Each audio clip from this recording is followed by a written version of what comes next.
하나님 앞에 예배드리고 또 이렇게 하나님의 말씀을 묵상토록 허락하심을 감사드립니다. 아버지 하나님, 성령으로 인하여 우리가 하늘의 지혜를 깨달을 수 있도록 인도하여 주시옵소서. 더욱더 말씀을 가까이하며 말씀을 이해하며 하나님의 뜻을 분별할 수 있는 우리 모두가 될 수 있도록 인도하여 주시옵소서.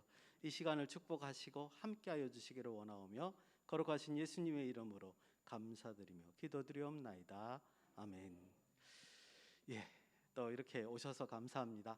오늘은 이제 2장 4절부터, 왜냐하면 2장 3절까지 이제 지난번에 같이 보셨고요. 2장 4절부터 2장 25절까지 오늘 말씀을 중심으로 이제 말씀을 살펴보려고 합니다. 지난번에도 이제 말씀드렸다시피 모든 구절을 다 해볼 수는 없어요. 그래서 이제 중요한 부분, 오늘도 이제 큰 덩어리 하나, 작은 덩어리 두 개, 그렇게 이제 해서 크게 세 파트로 나눠서 한번 말씀을 살펴보려고 합니다. 주제별로. 그리고 이제 제가 생각할 때 그것이 성경을 읽는 중심이다. 그렇게 그 중심을 잡고 성경을 다시 보면 이 말씀이 의미하는 바를 우리가 따라갈 수 있지 않겠냐, 이런 의미로 제가 이제 주제를 선정해서 말씀을 드립니다. 우리 지난번에도 말씀드린 것 같이요, 우리가 가지고 있는 선입견이 있어요. 그 선입견을 버리는 연습을 하셔야 됩니다. 사실은 그러려면 성경에 있는 세계로 우리가 들어가야 되죠. 이제 지난번에는 뭐냐면 우리가 우리 질서 속에 너무 갇혀서 이 성경의 질서를 오해할 수 있다, 이렇게 말씀을 드렸고, 오늘은 비슷한데 조금 다르죠. 성경이 말하는 흐름 속에서, 문맥 속에서 우리가 어떤 말씀을 이해해야 된다. 때로는 우리가 가지고 있는 지식이나 이런 것들을 통해서 성경을 해석하려고 하거든요. 근데 그게 아니라, 중심이 우리가 아니라 본문이 말씀하시는 것, 본문의 흐름 속에서 어떤 내용을 해석하는 것이 중요하다. 이런 것을 한번 보여드릴 수 있는 기회가 된 것 같습니다. 창세기 2장 4절에서 6절을 우리 한 목소리를 같이 읽어보면서 오늘 시작을 하겠습니다. 창세기 2장 4절부터입니다. 시작. 이것이 천지가 창조될 때에 하늘과 땅의 내력이니 여호와 하나님의 땅과 하늘을 만드시던 날에 여호와 하나님이 땅에 비를 내리지 아니하셨고 땅을 갈 사람도 없었으므로 들에는 초목이 아직 없었고 밭에는 채소가 나지 아니하였으며 안개만 땅에서 올라와 온 지면을 적셨더라. 아멘. 여기서 이제 우리가 하나 좀 기억해야 될 말이 있는데요. 그게 이제 내력이라. 여기 이제 그 4절에 있었죠. 이것이 천지가 창조될 때에 하늘과 땅의 내력이니라, 이렇게 하는 말이 있습니다. 이게 이제 그 창세기를 연구하는 신학자들한테는 굉장히 중요한 단어 중에 하나입니다. 그게 이제 톨레도트라는 용어입니다. 이렇게 창세기 이제 2장 4절이 이렇게 시작합니다. 엘레 톨레도트 하샤마임 우 하늘과 땅이니까 우에레스, 이렇게 이제 시작을 합니다. 그게 무슨 뜻이냐면 이것은 요약이다, 내력이다, 하늘과 땅, 이렇게 이제 원문은 그렇게 시작됩니다. 그래서 제가 이게 왜 원문을 말씀드렸냐면 엘레 톨레도트라는 말이 창세기에 10번이나 등장을 해요. 그래서 이제 학자들이 이 반복이 되는 이 구절 때문에 이 창세기가 10등분 되는구나, 10등분으로 나눠지는구나. 그리고 이제 우리가 앞에 봤던 1장 1절에서 2장 3절까지가 하나, 그 다음에 엘레 톨레도트가 10번 나오면서 10등분, 그래서 이제 총 11덩어리의 말씀이구나, 창세기가. 그렇게 이제 이해를 하고 있습니다. 그래서 이제 대부분의 학자들은, 창세기를 연구하는 학자들은 이 엘레 톨레도트라는 용어가 나와요. 뭐뭐의 이력이니라, 뭐뭐의 요약이니라, 뭐뭐의 족본이라 라고 시작할 때 이게 한 덩어리의 시작으로 이해를 하고 있습니다. 굉장히 유명한 구절이에요. 이제 창세기를 그 전공한 사람들에게. 근데 제가 이제 이 말씀을 드리는 이유는 뭐냐면, 이게 지금 제가 말씀드린 것 같이 학자들에게도 이게 첫 시작점으로 인식된다는 거예요. 이 문구가 2장 4절이 이것이 천지가 창조될 때 하늘과 땅의 내력이니, 이게 새로 시작하는 어떤 느낌을 들게 한다는 거죠. 그래서 왜 이게 2장이 새로 시작할까? 이런 부분을 좀 말씀을 드리려고 합니다. 제가 생각할 때는 이 시작점이 뭔가 앞에 1장에 있는 창조적인 내용 가운데 부가 설명을 하는 것 같은 느낌이 든다는 거예요. 뭔가 모르게 부연 설명을 하는 것 같이, 그래서 새로 시작하는 것 같이 느껴진다는 겁니다. 어떤 특별한 부분에 대해서 관심을 집중하고 그것을 더 설명하고 싶어서 2장 4절부터 뭔가 다시 시작하는 것이 아니냐, 이렇게 보여진다는 거죠. 그래서 학자들도 이것은 1장의 창조의 어떤 모습을 상세한 그림으로 보여주는 것이고, 창조의 여섯째 날, 특별히 이제 사람 창조하는 부분 여섯째 날에 대한 어떤 확대된 주석이다, 이렇게 이제 학자들이 얘기를 합니다. 물론 우리 쪽 학자들이, 우리 보수 쪽 학자들이 그렇게 이해를 한다는 거죠. 이것이 이제 문맥을 따라서, 제가 이제 다른 얘기를 한 게 아니라 성경에 나와 있는 표현을 따라서 말씀을 드렸기 때문에 이것이 뭐예요? 문맥을 따라서 성경을 이해하는 방식입니다. 제가 왜 이렇게 오늘 2장 4절부터의 얘기를 이렇게 시작을 하냐면요, 이 이유 때문에 그래요. 요즘에는 책들이, 번역된 책들이 워낙 많이 나와서요, 여러분들이 쉽게 서점에 가셔도 우리 보수 쪽 학자들의 책들이 뿐만 아니라 저쪽 비평학자들의 책들을 많이 접할 수 있습니다. 뭐 인터넷에도 많이 그럴 수 있고요. 즉 쉽게 우리 그 성경 말씀이 하나님 말씀이다라고 말씀하신 분 아닌 분들의 책들을 보실 수 있다는 거죠. 그분들이 뭐라 그러냐면 이 창세기 1장과 2장의 차이점을 주목하면서 이게 뭔가 이상하다라고 의문은 제기해요. 그것들이 뭐냐 하면 두 가지가 있는데요. 첫 번째는 뭐냐면 하나님의 이름입니다. 우리가 이제 보통 이렇게 꼼꼼히 성경을 보기 쉽지 않을 텐데 1장에는요 하나님의 이름이 엘로힘, 히브리어로 엘로힘이라고만 나와 있습니다. 여러분들 우리 한글 성경에 이제 1장을 보시면 여호와라는 이름이 안 나오죠. 그냥 하나님이라고만 돼 있습니다. 그런데 갑자기 2장 4절부터는 하나님이 뭐예요? 여호와 하나님으로 등장합니다. 여호와라는 용어가 나옵니다. 그래서 이제 이 사람들이 그렇게 얘기를 하는 거예요. 비평학자들이. 아니 왜 그 1장과 2장 4절이 바로 붙었는데 1장에는 왜 하나님만 나오고 2장부터는 여호와라는 이름이 나오냐. 이건 뭔가 이상하다. 이렇게 이제 의문을 제기하는 거죠. 근데 더더욱 이상한 것은 뭐냐면 여러분들 출애굽기 3장 15절에 가야지 하나님이 누구한테? 모세에게 내가 너에게 처음으로 여호와라는 이름을 가르쳐 주는 거야, 이렇게 얘기해요. 그전에는 엘샤다이, 전능의 하나님으로밖에 족장들에게는 가르쳐 준 적밖에 없어. 너한테 이름 처음 가르쳐 주는 거야. 이렇게 하는 게 이제 출애굽기 3장 15절에 나온단 말이죠. 그러니까 아니 출애굽기에 가서 여호와라는 이름이 나오는데 왜 창세기에서 갑자기 여호와라는 이름, 창세기 2장 4절부터 나오는 거야? 이렇게 이제 의문을 제기한다는 겁니다. 이렇게 의문을 제기하는 주 목적은 뭐죠? 성경이 짜집기 됐다는 거예요. 그러니까 1장에서 말한 창세기를 쓴 사람과 2장에서 창세기에서 서로 다른 사람인데 그걸 억지로 붙여가지고 지금 창세기를 만들었다, 이렇게 생각하는 거예요. 즉 이 말은 뭐냐면 그 창세기에 있는 이런 성경 내용이 이스라엘의 역사라고 이해하는 거예요. 우리 같으면 단군 신화 같은 거. 그럴 때 이제 좀 과장하지 않냐, 소설같이 쓰지 않냐, 위대함을 더 드러내지 않냐, 이런 의미로 이해하는 거예요. 그러니까 성경을 하나님의 말씀으로 이해하는 게 아니라 그들은 뭐로 이해하는 거예요? 이스라엘의 고대 역사, 요 정도로 이해하는 거예요. 그래서 이렇게 의문을 제기하는 겁니다. 또 하나가 있어요. 또 어떤 의문을 또 이 사람들이 제기를 하냐면 아니 창세기 1장에서 27절이죠, 그죠? 남자와 여자를 이미 창조했지 않냐? 근데 왜 또 2장에 와서 또 여자를 창조하는 장면이 등장하냐? 이 봐라, 이거 똑같이 반복하는 거 보니까 뭔가 뭐요? 짜집기 된 거 아니냐? 간단하게 그냥 갖다 다른 문헌 두 가지를 들러붙어 놓은 게 아니냐? 이렇게 이제 말을 하는 거죠. 그것은 이제 이 사람들이 기본적으로 창세기 1장과 2장이 시간적인 순서로 연결되어 있다라고 이제 인식을 하는 거죠. 그렇게 이해를 했기 때문에 아니 이미 1장에서 창조된 사람을 또 2장에서 또 창조한다는 게 말이 되냐, 특히 여자를 창조한다는 게 말이 되냐, 그러면서 이제 어설프게 짜집기 된 책이다, 이렇게 이제 주장을 하는 겁니다. 아까도 말씀드렸듯이요, 이 말씀을 드리는 이유는 뭐냐면 그러면 이런 이 의문 제기에 대해서 우리는 뭐라고 말할 수 있느냐? 성경에 그런 내용이 없느냐? 이거를 여러분들한테 말씀을 드리고자 합니다. 이거 굉장히 중요하죠. 뿐만 아니라 그리고 요 내용을 올바로 이해하는 것이 창세기 2장을 이해하는 굉장히 중요한 방식이라는 거죠. 왜냐하면 제가 설명을 드리고 나면 그래서 하나님과의 우리의 관계가 이렇구나라는 걸 아시게 될 겁니다. 자, 그러면 우리의 주장은 뭐냐?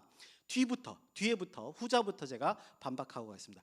두 번째 뭐라 그랬냐면 그 사람들이 왜 두 번이나 나오느냐, 남자 여자 창조가 두 번이나 나오느냐, 요거는 아까 전에 제가 말씀드린 것 중에 힌트가 있습니다.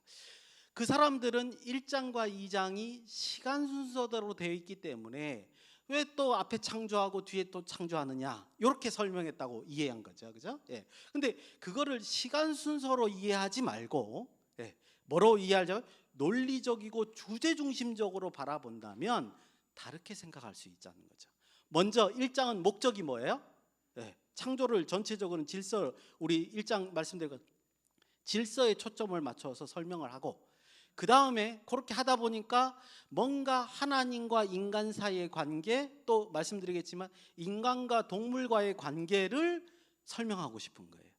그래서 2장 4절에 엘레 톨레도트 하면서 새로 시작하는 거죠. 그죠?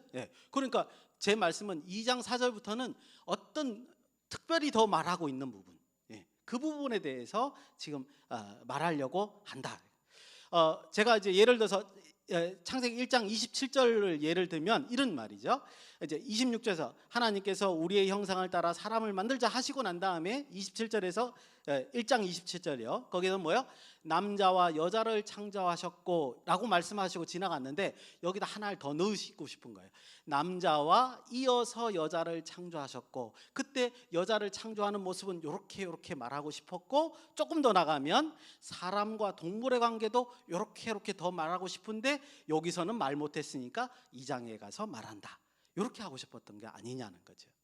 주제별로 묶어서 생각을 하면 충분히 1장과 2장이 반복되는 이유를 우리가 이해할 수 있다라는 겁니다. 그 다음에 첫 번째 앞에 여호와란 이름이 여기서 왜 갑자기 2장에서만 등장하느냐? 여러분들 그 아까 말씀드렸던 출애굽기 3장 15절에 여호와라는 이름을 가르쳐주는 장면을 우리가 잘 볼 필요가 있어요. 왜 그러냐면 하나님이 왜 족장들에게는 엘샤다이, 전능의 하나님이라고만 얘기하고 여호와라는 이름을 갖춰주지 않았느냐? 물론 이제 족장들과의 언약이 있었지만 이 모세가 하나님께 이렇게 얘기합니다. 누가 나를 보냈다고 얘기할까요?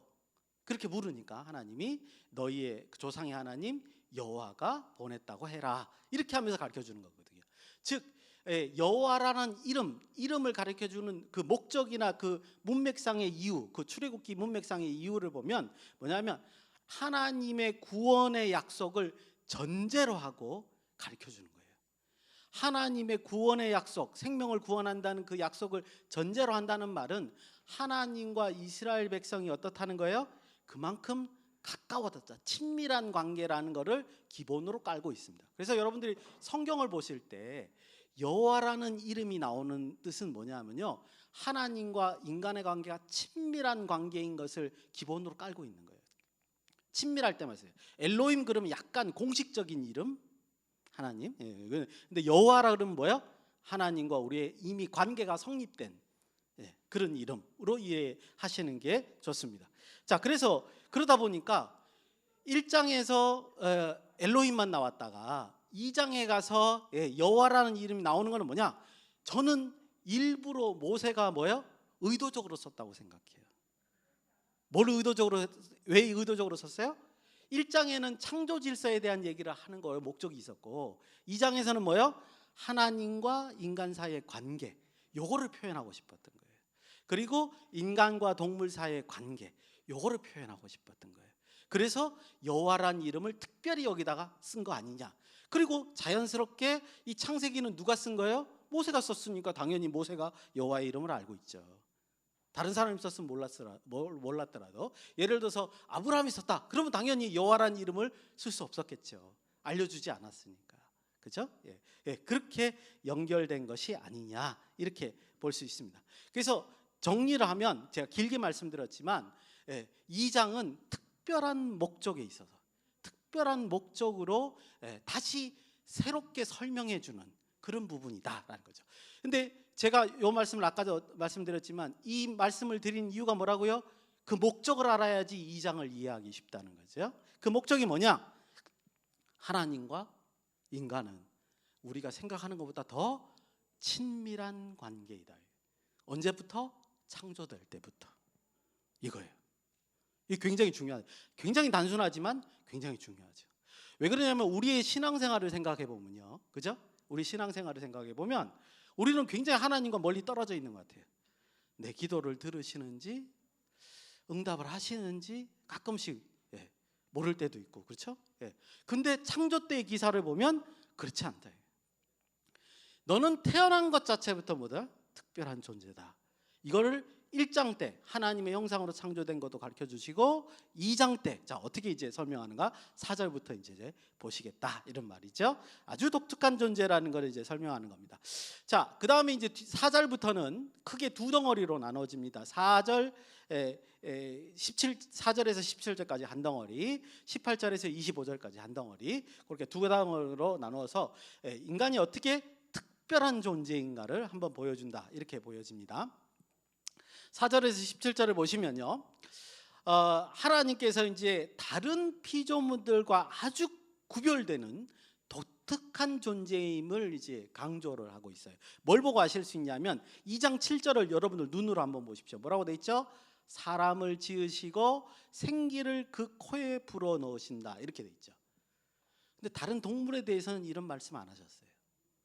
그죠? 그러니까 이 인간에 대한 창조를 이런 식으로 보니까 다른 동물에게는 조금 거리감 있는 창조를 하셨구나라는 걸 우리가 느낄 수 있다는 거죠. 그죠? 상대적으로 그렇습니다. 그 다음에 사람을 에덴 동산에 친히 두셨다라고 8절에는 또 나와 있습니다. 다른 동물에 대해서는 이런 얘기가 없어요. 그렇죠? 그럼 뭔가 사람에게 굉장히 특별한 애정이 있는 것 같이 느껴진단 말이죠. 그리고 이제 우리가 에덴 동산 나오니까 좀 궁금하죠, 그죠? 에덴 동산이 티그리스 강과 유프라테스 강 메소포타미아 지역에 속했다. 14절에 이제 나와 있습니다. 그러니까 일반적으로 이거 여담입니다만 이제 이 에덴 동산을 찾으려고 역사상에 무수히 많은 사람들이 이제 찾으러 헤맸습니다. 근데 창세기를 잘 읽어보면 찾기가 쉽지 않을 거예요. 왜요? 이 땅이 한번 물에 적셔진 적이 있었죠. 대홍수가 일어났죠. 그러면 뭘 될 가능성이 높아요? 지형이 변했을 가능성도 꽤 높습니다. 그러니까 여기 유프라테스 강, 우리가 알고 있는 유프라테스 강과 그 티그리스 강은 지금 현존에 있어요, 그죠? 근데 그 근처인 건 확실하지만 이 강의 모습이 어떻게 바뀌었을지는 우리도 모르는 얘기죠. 근데 지금 말하는 메소포타미아 지역이죠. 거기 그 메소포타미아 문명 있는 거, 유프라테스 강, 티그리스 강 그 두 강이 흐르는 그쪽이 이제 에덴 동산이 있을 것 같기는 해요. 왜냐하면 나중에 이제 노아의 방주가 아라랏산에 이제 닿았잖아요. 보통 여러분들 아시다시피 과학적으로 보면 이게 이제 물에 배가 떠 있으면요, 위아래 큰 해류가 있지 않는 한 위아래 이렇게 진동을 하면 이렇게 퐁당퐁당 물을 이렇게 움직이면요, 위아래만 움직이지 퐁당퐁당 한다고 해서 내 쪽으로 가까이 오거나 멀리 가진 않아요. 그렇기 때문에 홍수가 있고 난 다음에 떠서 이렇게 아래 위로 움직일 수는 있지만 아라랏산에 머물렀다는 것은 대부분 그 근처라는 얘기이고, 그 다음에 창세기 11장에 바벨탑 쌓는 그 장면도 시날 평지가 이제 메소포타미아의 그 남쪽, 지금 말하면 이란 쪽, 그쪽 부근이라는 걸 대부분 압니다. 그러니까 그 근처에 에덴 동산이 있다는 건 분명해 보여요. 하지만 정확하게는 알 수 없을 것이다. 여담으로 말씀을 드렸습니다. 어쨌든 에덴에서 사람은 두 가지 책임을 이제 갖게 되는데요. 에덴에서 하는 일이 있습니다. 첫 번째는 뭐죠? 땅을 경작한다. 15절에 나와 있고요. 그다음 둘째는 선악을 알게 하는 나무의 열매는 적어도 먹어도 안 된다. 이렇게 두 가지 명령을 내리시는 걸 봅니다.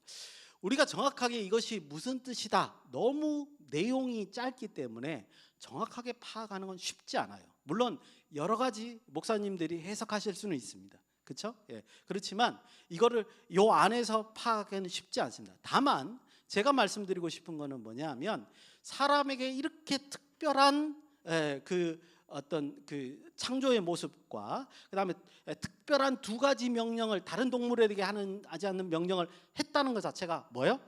특권이라는 거죠. 그것만큼은 아주 특별한 존재이고 특권을 가졌다라는 것을 우리가 볼 수 있습니다. 여러분도 그건 이해하셔야 돼요.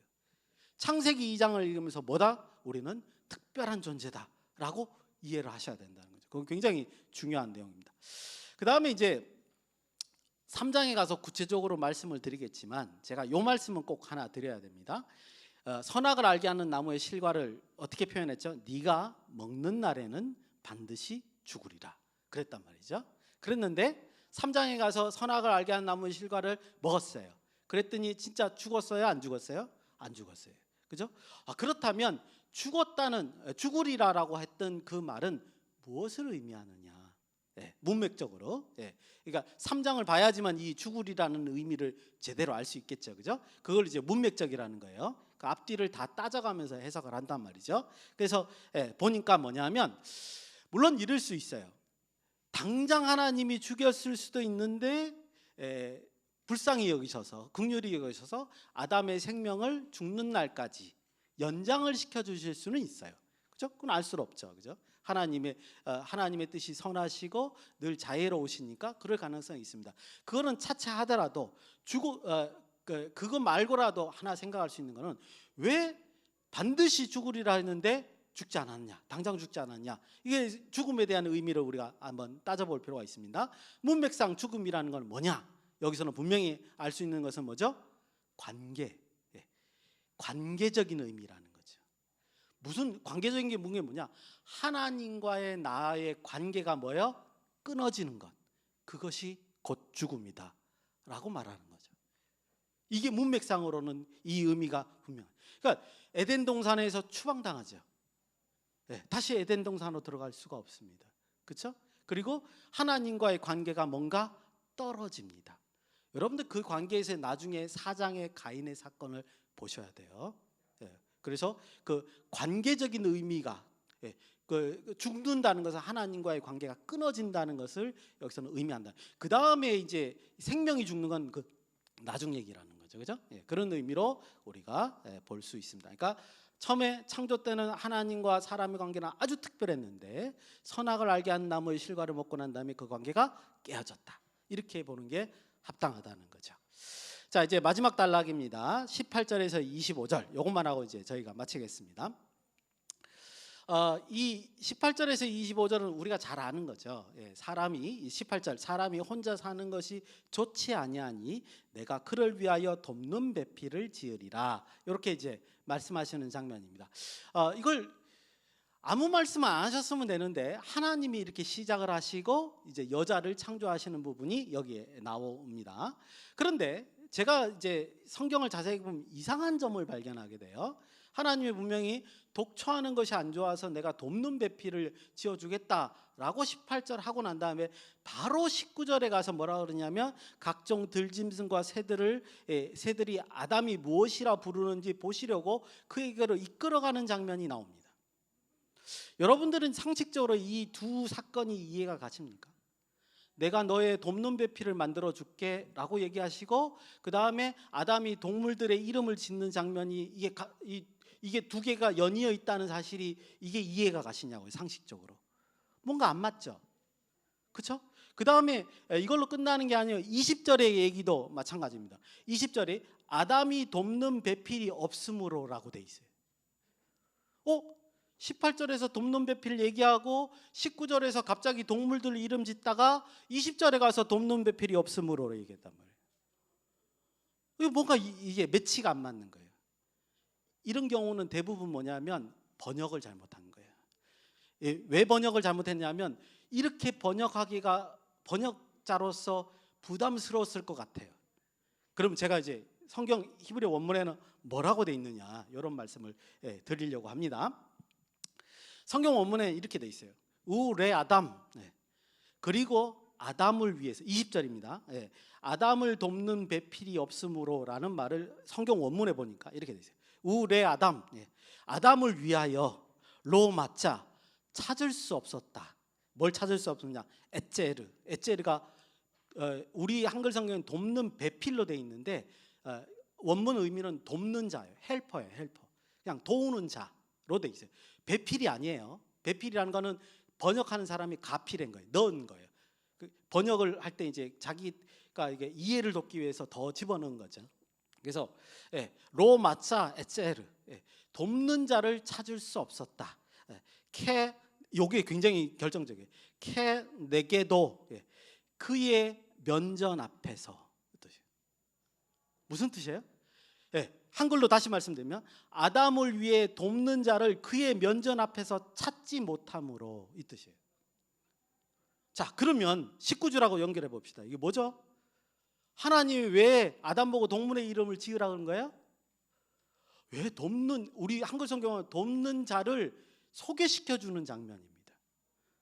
아담, 너 혼자서 이 일을 감당할 수 없어. 내가 돕는 자를 소개시켜 줄게. 동물을 하나씩 데려옵니다. 하나님, 그러니까 아담이 그 동물을 보고 이름을 지어요. 쟤는 뭐 호랑이, 코끼리, 사자 이름 짓는 거예요. 그 장면이라. 여러분들 오해하시면 안 됩니다. 원문에는 배우자가 아니에요. 그러니까 하나님의 명령하신 사역에 대한 조력자의 개념으로 소개되고 있다는 거예요. 근데 아담이 동물들의 이름을 짓는데 뭐예요? 마음에 안 드는 거예요. 하나님이 그걸 아셨어요. 사자, 코끼리, 호랑이 이러니까 별로 마음에. 그래가지고 하나님이 어떻게 했어요? 21절에 하나님께서 아담을 재우시고 아담의 뼈를 취하사 여자를 만드시죠. 23절에 데리고 왔습니다. 그때 23절에 아담이 여자를 보자마자 뭐라 그래요? 우리 한글 성경으로는 이는 내 뼈 중에 뼈요 살 중에 살이라 이럽니다. 원문이 이게 훨씬 더 나아요. 원문이 뭐라 그러냐면 쪼트 하팜, 이거는 이 사건이야, 이거는 이런 일이야 이렇게 말합니다. 어떤 일 뒤에 에잼 메 아짜마인, 나의 뼈로부터 온 에잼 뼈, 나의 뼈로 온 뼈인데, 그리고 우 바살 미 베샬리, 나의 살 중에 내 살 중으로부터 온 살인데 이 뜻이에요. 우리말로 번역하면 이게 무슨 뜻이에요? 이건 이런 경우야. 저건 내 뼈고 내 살인데 이런 뜻이에요. 즉 아담이 하와를 보는 순간 뭐예요? 전 난데.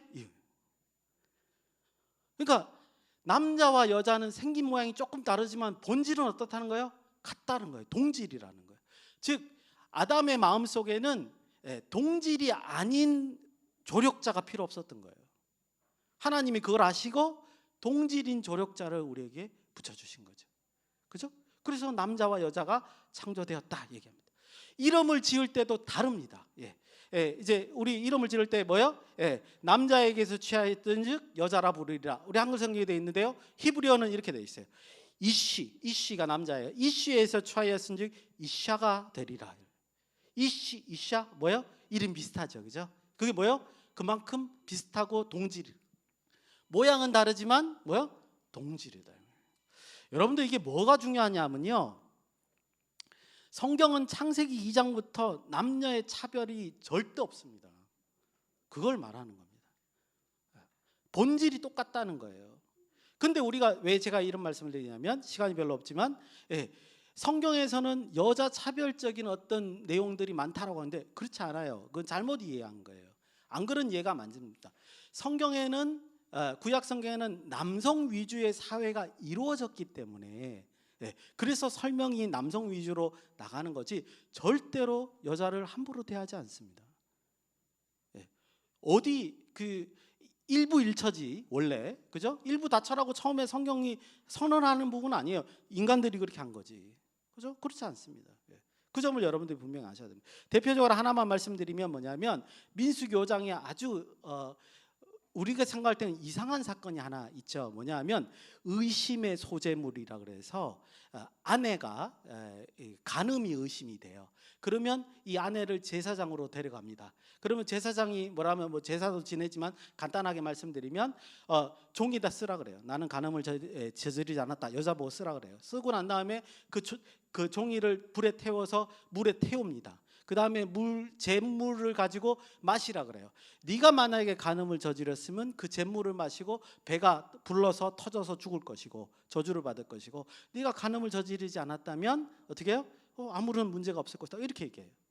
우리가 볼 때는 이건 말도 안 되죠. 아니, 간음을 안 했는데 간음 의심받는 것도 이상한데 왜 그 고통을 겪어야 돼? 사실은 그게 아니에요. 왜냐하면 남성 위주의 사회에 있다고 보고 율법도 남성 위주로 만들었다 보니까 어떤 문제가 생기냐면 나쁜 남편들이 자기 아내를 바꾸고 싶은 거예요. 그래서 아내를 간음했다 그러고 쫓아내고 자기가 다른 아내를 맞이하고 싶어서 이런 나쁜 짓을 하는 경우가 있죠. 근데 생각해 보십시오. 종이 태운 물을 마셨다고 해서 배불러서 터져 죽어요? 아니거든요. 그러니까 여자를 보호하는 법이에요, 그 법은. 그리고 한번 이렇게 된 분은 여성분은 어떻게 돼요? 그 남자가 평생 먹여 살려야 돼요. 아무런 조건 없이. 이게 율법이란 말이죠. 하나님의 법은 그렇단 말이에요. 그래서 지금 말씀드린 것은 창세기 2장부터 1장 2장부터 여성 남성의 차이점으로 2장을 이해하시면 안 됩니다. 그러니까 남자 여자가 본질이 같다. 그리고 그 본질이 같다는 것은 무엇과 연결되느냐면 곧 한 가정이 본질이 같은 두 사람이 만드는 것이고, 그것은 곧 교회의 성도들 간의 관계로 우리가 생각해 볼 수 있습니다. 확장해서 생각해. 성도들 사이의 관계가 어때야 된다고요? 남자와 여자와 같이 그런 동질이면서 동시에 같은 자격으로서 지내야 된다. 지위고하를 막론하고 그렇게 돼야 된다는 걸 잘 보여주고 있습니다. 우리 24절, 25절 이거 결혼 본문에서 많이 쓰이죠. 같이 한번 읽어보고 짧게 이제 말씀을 나누겠습니다. 24절, 25절입니다. 같이 시작. 이러므로 남자가 부모를 떠나 그의 아내와 합하여 둘이 한 몸으로 이룰지로다. 아담과 그의 아내 두 사람이 벌거벗었으나 부끄러워하지 아니하니라. 아멘. 24절은 우리가 많이 이해를 하죠, 그죠? 그 동질의 두 사람이 한 가정의 단위가 되는 겁니다. 그리고 이 자체가 뭐를 의미하면 가정에서 남자와 그 여자의 위치가 같다는 것을 의미하고요. 그 다음에 25절을 또 이상하게 생각하실 분이 있어요. 왜 이 말이 왜 들어갔지? 두 사람이 벌거벗었으나 뭐요? 부끄러워하지 않았습니다. 부끄러워할 이유가 없죠. 나니까. 내가 나의 나체의 모습을 보고 부끄러워합니까? 그렇지 않잖아요. 여자와 남자가 동질이기 때문에 내 살이고 내 뼈고 똑같은 동질이기 때문에 부끄러워할 리가 없는 거죠.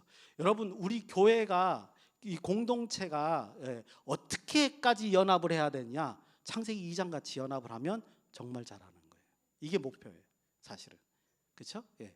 누구나 지위공화가 없고 누구나 하나님 앞에 창조된 자로서 인정받는 그런 이제 위치가 되는 것. 그래서 연합하는 것. 서로 보는 순간 본질을 이해하는 그런 관계가 이루어지면 그게 성도가 지향해야 할 바이고 그 먼저 가정이 지향해야 할 바가 아닌가, 이렇게 말씀을 드리겠습니다.